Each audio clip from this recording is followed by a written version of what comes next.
भारत विकास परिषद स्वारगेट शाखेच्या वतीने पर्यावरण संवर्धनाचा संदेश देणारा स्टील बँक प्रकल्प हा अभिनव आणि समाजोपयोगी उपक्रम उत्साहात सुरू करण्यात आला। वाढते प्लास्टिक प्रदूषण आणि एकवेळ वापराच्या वस्तूंमुळे निर्माण होणाऱ्या कचऱ्याच्या समस्येवर प्रभावी पर्याय म्हणून हा उपक्रम समाजासमोर आणण्यात आला आहे। आजकाल घरगुती तसेच सामाजिक कार्यक्रमांमध्ये कागदी पत्रावळी, प्लास्टिकचे ग्लास, चमचे, द्रोण आणि इतर डिस्पोजेबल वस्तूंचा मोठ्या प्रमाणात वापर केला जातो। कार्यक्रम संपल्यानंतर निर्माण होणारा हा कचरा पर्यावरणासाठी गंभीर समस्या ठरतोय। प्लास्टिकमुळे नदी नाले तुंबणे, ड्रेनेज व्यवस्था बाधित होणे तसेच निसर्गाचं मोठ्या प्रमाणात नुकसान होत आहे। याच पार्श्वभूमीवर भारत विकास परिषद स्वारगेट शाखेनं स्टील बँक प्रकल्प सुरू करून पर्यावरणपूरक पर्याय उपलब्ध करून दिलाय। या प्रकल्पाअंतर्गत विविध कार्यक्रमांसाठी स्टीलची ताटे, वाट्या, ग्लास, चमचे, नाश्ता प्लेट आदी साहित्य विनामूल्य उपलब्ध करून देण्यात येणार आहे। कार्यक्रमानंतर हे साहित्य परत जमा करण्यात येईल। त्यामुळे प्लास्टिकचा वापर कमी होऊन प्लास्टिक मुक्त कार्यक्रम ही संकल्पना अधिक प्रभावीपणे राबवली जाणार आहे। या उपक्रमातून सामाजिक संदेशही देण्यात आला।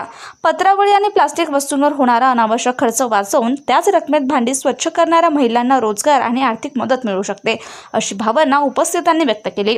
या उद्घाटन प्रसंगी स्वारगेट शाखेच्या अध्यक्षा सुवेदा नाईक, सचिव प्रतिमा खांडेकर, कोषाध्यक्ष शैलेश शहा, प्रांत महिला संघटक सुषमा कोंडे, रिजन पर्यावरण सचिव अतुल सलागरे, ज्येष्ठ कार्यकर्ते मदनलालजी दरदार तसेच शाखेच्या वैशाली पाटील, जान्हवी सलागरे, कांता गानोजे, समीक्षा सलागरे यांच्यासह अनेक सभासद उपस्थित होते।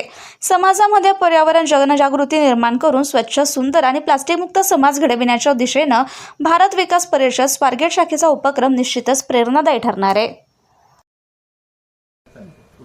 आपण आपल्या पर्यावरणासाठी जे काही करू शकू ते आपण करणं नक्की गरजेचं आहे। पण हा जो आमचा जो प्रकल्प आहे त्याच्यामध्ये तुम्ही फक्त रियुजेबल अशा ज्या वस्तू वापरता त्याच्याऐवजी ह्या स्टीलचा वापर करा आणि जेणेकरून तुम्ही नदी नाल्यांमध्ये जे प्लास्टिक फैलावलेलं बघता, ताटल्या, प्लेट्स, कितीतरी गोष्टी नाल्यांमध्ये पडतात आणि पावसाळ्यामध्ये सगळं तुंबल्यानंतर आपण प्रशासनाकडे बघतो। चला तर आपण सुरू करूया आपल्या घरातूनच रियुजेबल असे जे स्टीलचे ताटवाटी आहे त्याचा वापर करूया आणि पर्यावरणाचं संवर्धन करूया। परफेक्ट। सर्वांनी जे सांगितलेलं आहे त्याला माझं सगळं सहमत आहे। संधीचं सोनं करा, स्टील वापरा। आहे पर्यावरणामध्ये एवढं प्रदूषण आहे की आपणच तयार करतो ते प्लास्टिकचे ग्लास, प्लेटा वापरून। तर आमच्या शाखेने आता स्टील बँक हा प्रोजेक्ट केलेला आहे आणि त्याचा तुम्ही नक्की फायदा घ्या आणि तुम्ही नक्की त्या डिश वापरा। आमच्याकडून त्या विनामूल्य आहे तुमच्यासाठी। ही आपली पहिली ब्रँच आहे, पण आपल्याला पुण्यामध्ये जास्तीत जास्त ब्रँच तयार करायच्या जेणेकरून जास्तीत जास्त लोकांना याचा फायदा होणार आहे।